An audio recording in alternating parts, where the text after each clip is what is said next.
Dzień dobry, pozytywni kucharze. Czasami kończą mi się wszystkie składniki w lodówce i zastanawiam się, co właściwie mogłabym przygotować na obiad. Dzisiaj jest właśnie taki dzień. Mam tylko boczek i sos grzybowy z wczorajszego dnia. Dlatego wpadłam na pomysł zrobienia szybkich roladek grillowanych. Zawinę ten sos w boczek. Zobaczymy, co z tego wyjdzie. Zaczynam od spięcia ze sobą 2 kawałków boczku za pomocą wygałaczki.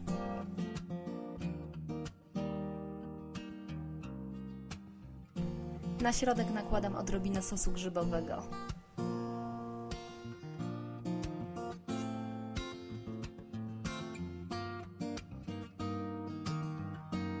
Zawijam rolatkę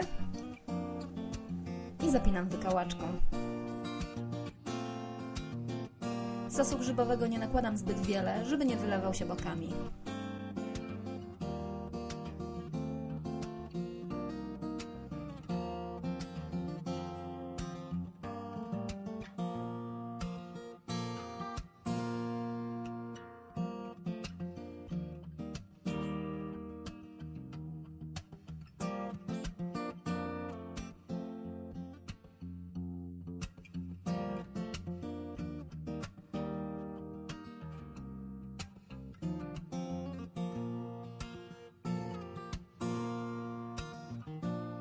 Kiedy wszystkie rolatki są już pozawijane, układam je na bardzo mocno nagrzanym kamieniu do grillowania.